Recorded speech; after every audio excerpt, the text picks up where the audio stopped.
everyone. Today we will discuss one of the chapter of biology, that is animal tissue. It is divided into three parts. First is animal tissue, cockroach and frog.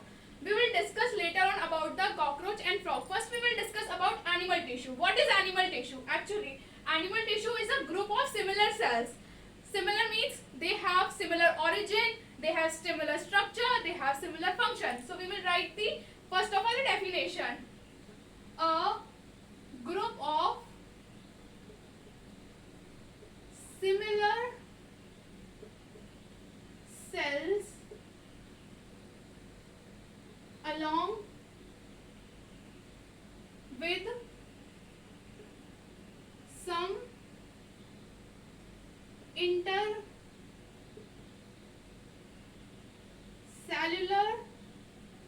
spaces which perform special function is called tissue. Means main point is that the cells are similar cells. Second is they have intercellular spaces in between them, and third is they have a special function. So what is the main features of the tissue? It is first one is they have similar structure.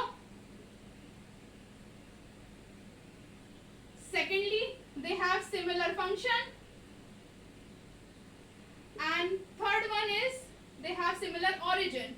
Now we will discuss in detail what does they mean. First of all, structure. Structure means they are similar in external morphology. External morphology means if you take an example of a nervous tissue, that nervous tissue comprises of these are dendrites, and along with axon these form nervous tissue. So all of them will have structure like these only. This is a structure of singular neuron, and all the neuron constitute the neural tissue. So means they have उन सब के सारे जितने भी sales होंगे सब एक जैसे लगते होंगे. ऐसा नहीं है, जैसे कि हमें पता है सेल्स है, सेल से क्या बनता है? टिश्यू. जब सारे सेल सिमिलर होंगे तभी तो वो टिश्यू बनेगा, तभी तो वो फंक्शन परफॉर्म करेगा. तो इस तरह से वो सबसे पहले स्ट्रक्चर में सिमिलर होंगे. Secondly functions. अब जैसे हम न्यूरॉन्स का एग्जांपल ले रहे थे, न्यूरॉन्स का स्ट्रक्चर सेम है, तो फंक्शन का भी सबका यही तो है, डेंड्राइट से लेकर आना, उसके बाद यहाँ डेंड्राइट से एक्सॉन्स में लाना, यहाँ से न्यूरॉन्स के थ्रू एक तार की तरह फंक्शन होता है. हमारा पूरे बॉडी में तार की तरह फैला होता है कि नहीं होता? न्यूरल टिश्यू होते हैं जो, तो वही उसका फंक्शन सबका सब टिश्यू का एक फंक्शन होगा, तभी तो एक कॉमन फंक्शन निकल के आएगा. तीसरी हम बात करते हैं origin. Origin means origin on the basis of germ layer, कि वो एक्टोडर्म से अराइज है कि एंडोडर्म से अराइज है या मेसोडर्म से अराइज है. अब जैसे न्यूरल टिश्यू की बात करते हैं, न्यूरल टिश्यू क्या है? एक्टोडर्म से अराइज है. तो उसके जितने भी टिश्यूज होंगे, जितने भी सेल्स होंगे, न्यूरल टिश्यू के जितने भी सेल्स होंगे, वो सब के सब एक्टोडर्मल ऑरिजिन होंगे. अब आप सोच रहे होंगे जर्म लेयर्स क्या होती है, हम उसके बारे में बात करेंगे.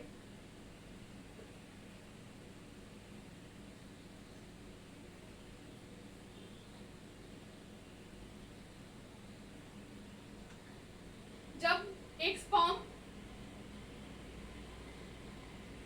एक ओवम से मीट करता है तो फर्टिलाइजेशन होती है. फर्टिलाइजेशन हो गया, फॉर्म क्या होता है? जाइगोट. जाइगोट से क्या बनता है? Embryo. 6 cell, 8 cell, 16 cell, 32 cell, morula, blastula जो बनता है वो सब ये बनता है, ये एम्ब्रियो बन जाता है. अब एम्ब्रियो से ही 3 लेयर डिफरेंशिएट होती हैं.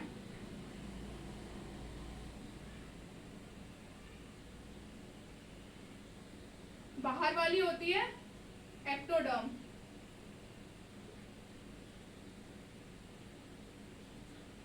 उसके बाद बीच वाली होती है जो, उसको बोलते हैं मेसोडर्म, और जो सबसे अंदर वाली होती है उसको बोलते हैं हम एंडोडर्म.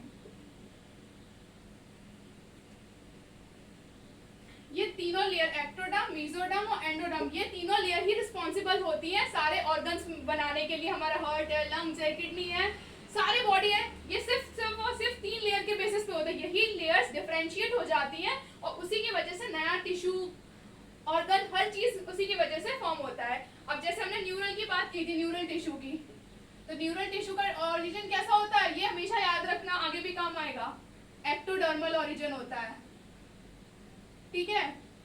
फिर दूसरे हम बात कर रहे थे मस्कुलर टिश्यू की, इसका ओरिजिन याद रखना, एम मस्कुलर, एम तो याद रखना एम से मेसोडर्मल ओरिजिन होता है, ये आगे भी काम आएंगे।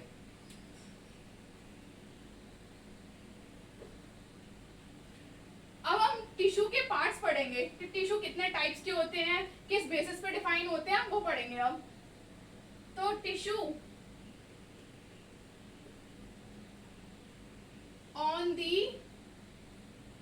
on basis of dash and dash,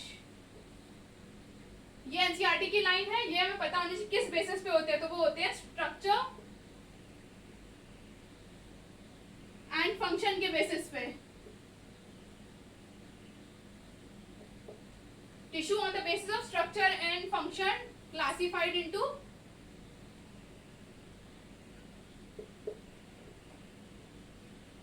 4 types. सबको पता होंगे 4 टाइप्स कौन कौन से होते हैं, इंपॉर्टेंट है चारों के चारों। फर्स्ट वाला एपिथेलियल टिश्यू,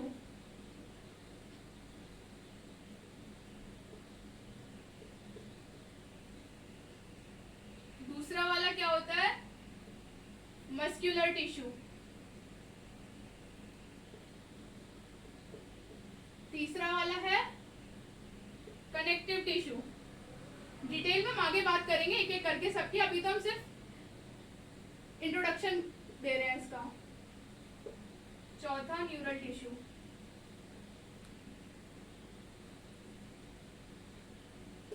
सबसे पहले हम बात करते हैं एपिथेलियल टिश्यू। एपिथेलियल क्या, हमारी जो स्किन की लाइनिंग्स है ऊपर है, उस पे पाया जाएगा।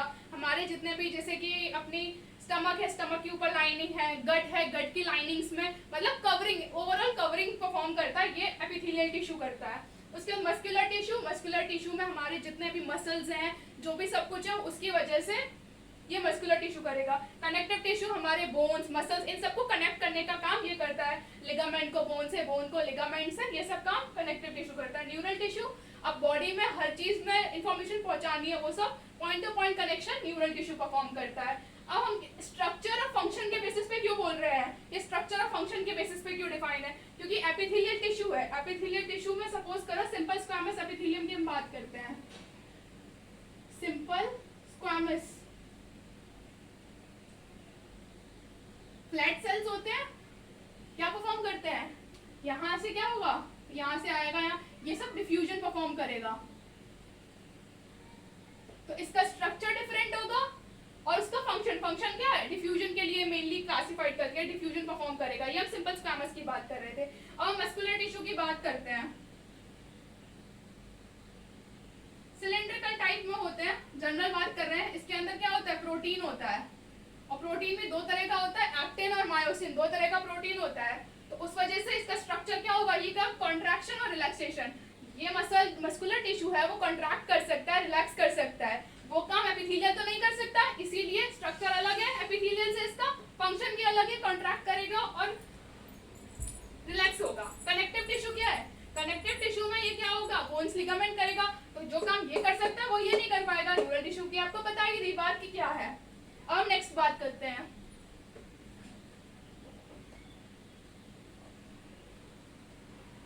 कुछ ऐसे ऑर्गन्स होते हैं हमारी बॉडी में जो कि ऑर्गन्स लाइक, सबसे पहले क्या, lungs, kidney, heart and stomach, ये चारों ऑर्गन्स, और भी ऑर्गन्स होते हैं, ये चारों ऑर्गन्स ऐसे हैं जिनमें चारों के चारों टाइप के टिश्यू प्रेजेंट होते हैं। जैसे कि हम ले लेते हैं, लेकिन इसमें ये चीज भी है कि ऑर्गन्स इन सब में सारे के सारे टिश्यू प्रेजेंट होते हैं, लेकिन प्रोपोर्शनल अलग अलग होता है। प्रोपोर्शन जैसे कि आप स्टमक ले लेते हैं, स्टमक में एपिथेलियल टिश्यू भी होगा,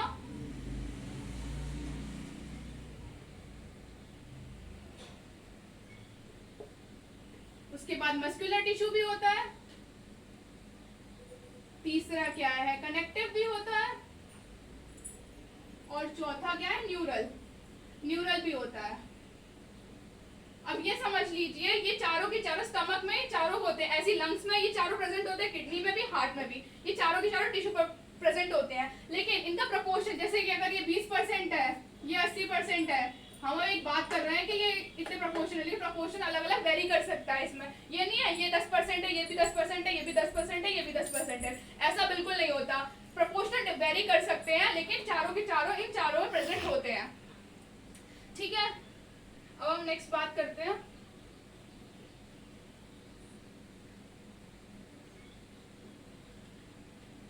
हमें ये पढ़ा था सेल है, सेल से क्या बनता है टिश्यू, टिश्यू से क्या बनता है ऑर्गन, ऑर्गन से क्या बनता है ऑर्गन सिस्टम। तो हम इसी के बेसिस पे आगे बात करेंगे कि जो टिश्यू सेल्स होते हैं, सेल्स मिलकर बनाते हैं टिश्यू, टिश्यू मिलकर बनाते हैं ऑर्गन, ऑर्गन मिलकर बनाते हैं ऑर्गन सिस्टम। तो जो टिश्यू है, सेल्स और टिश्यू सेल से जो टिश्यू बनते हैं वो या तो फिजिकल इंटरेक्शन होगा या केमिकल इंटरेक्शन होगा, तभी तो वो टिश्यू बनेंगे। सेल्स इकट्ठे होंगे तो उनके बीच में कुछ ना कुछ फिजिकल या केमिकल इंटरेक्शन भी तो होना चाहिए।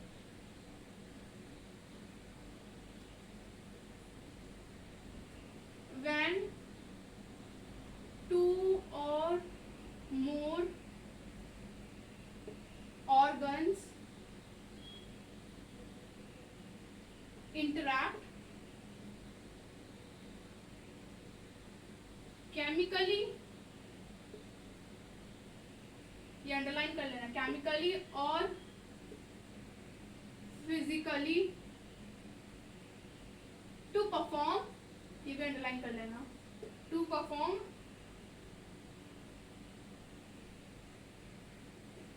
कॉमन फंक्शन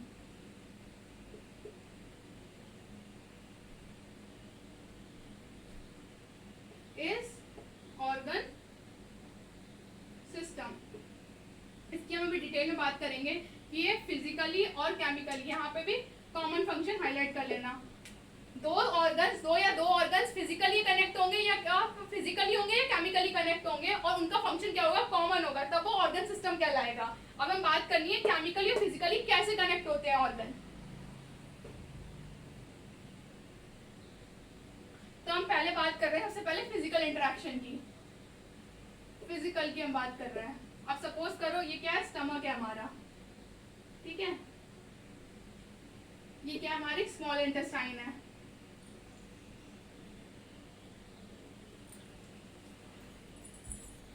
ये क्या हमारा लिवर है,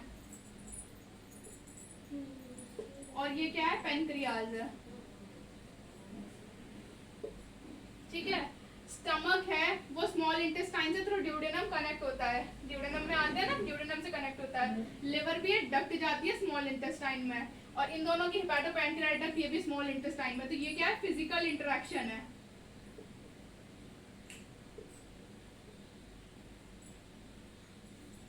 ये हमने क्या पढ़ा था, एक या एक से ज्यादा ऑर्गन मिलके जब परफॉर्म करते हैं कॉमन फंक्शन। अब इनका कॉमन फंक्शन क्या है, कॉमन फंक्शन इनका है डाइजेशन।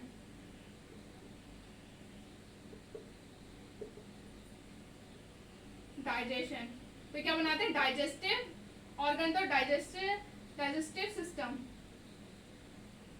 ऑर्गन सिस्टम बनाना ना, तो ये डाइजेस्टिव सिस्टम कॉमन फंक्शन क्या है इसका डाइजेस्टर, और ये क्या बना रहे हैं डाइजेस्टिव, कॉमन फंक्शन इनका क्या है डाइजेशन।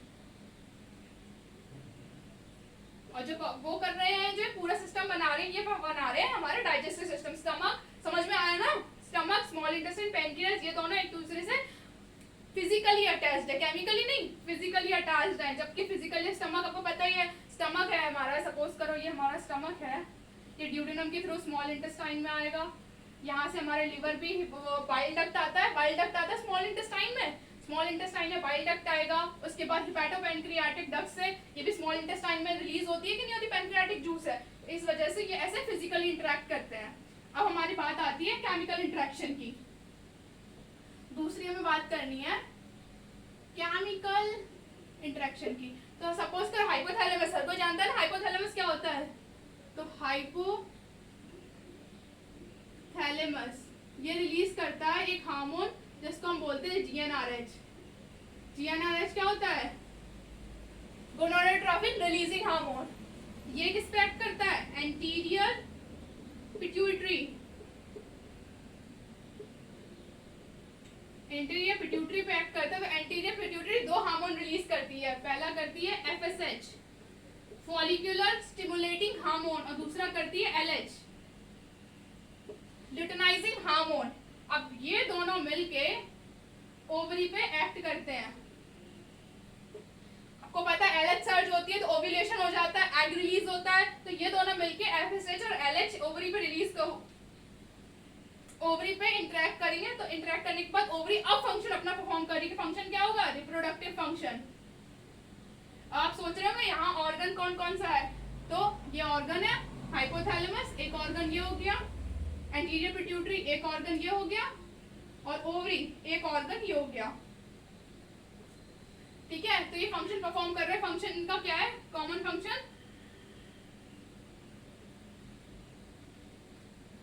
कॉमन फंक्शन है इनका रिप्रोडक्शन। और ये सिस्टम कौन सा परफॉर्म कर रहा है? सिस्टम इसको बोलेंगे एंडोक्राइन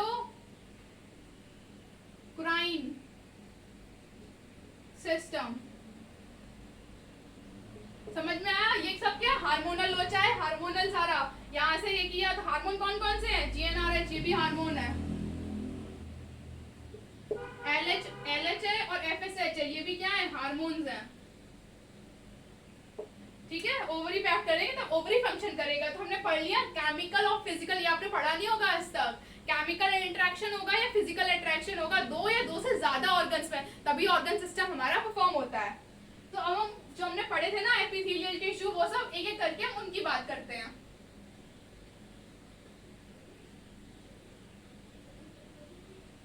सबसे पहले हम बात करेंगे एपिथेलियल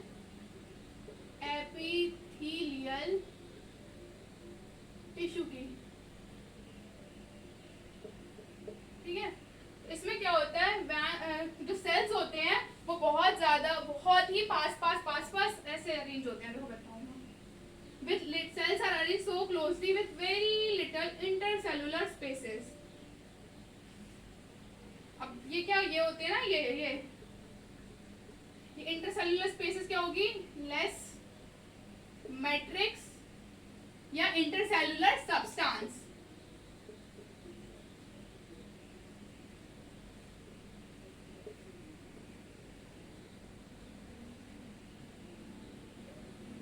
ठीक है, लेस मैट्रिक्स होगी, लेस इंटर, क्योंकि इसके बीच में लेस इंटरसेल्युलर स्पेस क्योंकि कम है, लेस इंटरसेल्युलर स्पेस। ये सेल्स हैं। और दूसरी बात, ये एक पॉइंट तो ये हो गया इसका कि लेस इंटरसेल्युलर स्पेस होती है।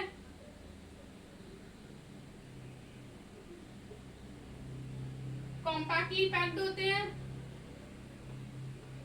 कॉम्पैक्टली पैक्ड होंगे ये। और एक पॉइंट है जो कि हम कल डिस्कस करेंगे, लेकिन अभी सुन लो, ये है, ये बेसमेंट मेम्ब्रेन पे रेस्ट करते हैं। Epithelial tissue rest on basement membrane. अब इसमें क्या होता है? प्रोटीन, फाइबर क्या होता है, ये सब हम कल पढ़ेंगे। ये क्या है? Basement membrane. Epithelial tissue rest on, epithelial tissue they rest on basement membrane BM।